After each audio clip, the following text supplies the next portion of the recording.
रूखे सूखे और बेजान बालों में जान लाने के लिए बहुत ही जबरदस्त रेमेडी है। बिस्मिल्लाहिर्रहमानिर्रहीम। अस्सलाम वालेकुम व्यूअर्स, कैसे हैं आप सब? उम्मीद करती हूँ सब खैरियत से होंगे। अगर आपके बाल गिरते हैं, टूटते हैं, बेजान है, बालों में खुश्की रहती है या बाल दो मुहे हो गए हैं, रूखे सूखे बालों के लिए बहुत ही जबरदस्त रेमेडी है। अगर आपके सर में जुएं हैं ना तो वो भी खत्म हो जाएंगी।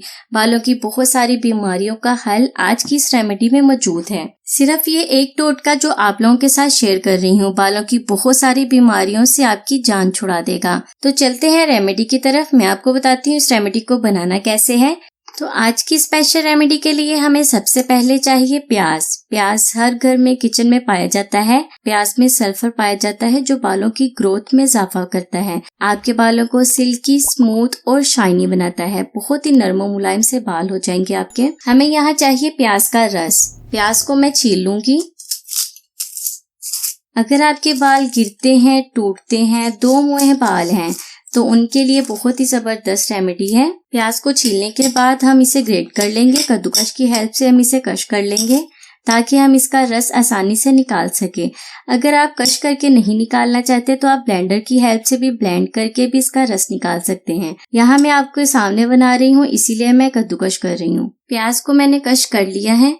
अब हम इसे स्टेन कर लेंगे। इसका सारा रस हम निकाल लेंगे अच्छी तरह से। इसी दौरान अगर चैनल पर नए हैं, पहली बार देख रहे हैं तो सब्सक्राइब कर लें और सब्सक्राइब करने के बाद बेल आइकन के बटन को जरूर दबा दें ताकि मेरी आने वाली वीडियो की नोटिफिकेशन आप तक सबसे पहले पहुंच सके। अच्छी तरह से प्रेस करके मैं इसका जूस निकाल लूंगी। हमें 2 प्याज का रस चाहिए। अगर आपके पास बड़े साइज का प्याज है तो आप 1 ले लें, अगर मीडियम साइज का है तो आप 2 प्याज ले लें। तो ये देखिए फ्रेंड्स, मैंने प्याज का रस निकाल लिया है। आपने इस रेमेडी को फ्रेश बनाना है और फ्रेश ही यूज करना है क्योंकि प्याज की स्मेल आने लग जाएगी ना तो आपको रेमेडी सर पर लगाने को दिल ही नहीं करेगा। सेकंड चीज है मेरे पास दही।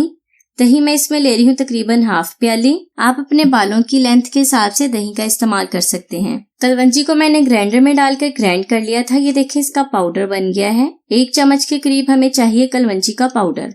अब सारी चीजों को मैं अच्छी तरह से मिक्स कर लूंगी। अच्छा, अगर आपको वीडियो थोड़ी सी भी मजे की लग रही है ना, थोड़ी सी भी इंटरेस्टिंग लग रही है तो वीडियो को लाइक जरूर करना है आपने। अच्छा, हमारी पेस्ट बनकर रेडी हो गई है। अब मैं आपको इसका तरीका इस्तेमाल बताती हूँ। आपने इसे यूज कैसे करना है। नहाने से 1 घंटा पहले आपने इसे अपने बालों की जड़ों में लगाना है। अच्छी तरह से बालों की जड़ों में लगाकर आपने बालों से ना, जैसे हम ऑयल लगा के मसाज करते हैं ना, बिल्कुल ऐसे ही फिंगर टिप्स के साथ आपने अपने बालों की जड़ों में ना हल्का हल्का सा मसाज करना है। इसका मसाज करने से पता है क्या होता है, जो हमारे सर की जो ब्लड सर्कुलेशन है ना वो तेज हो जाती है और रेमेडी हमारे सर के बालों पर अच्छी तरह वर्क करती है। इसीलिए आपने इस रेमेडी के दौरान अपने सर पर हल्का हल्का सा मसाज जरूर करना है।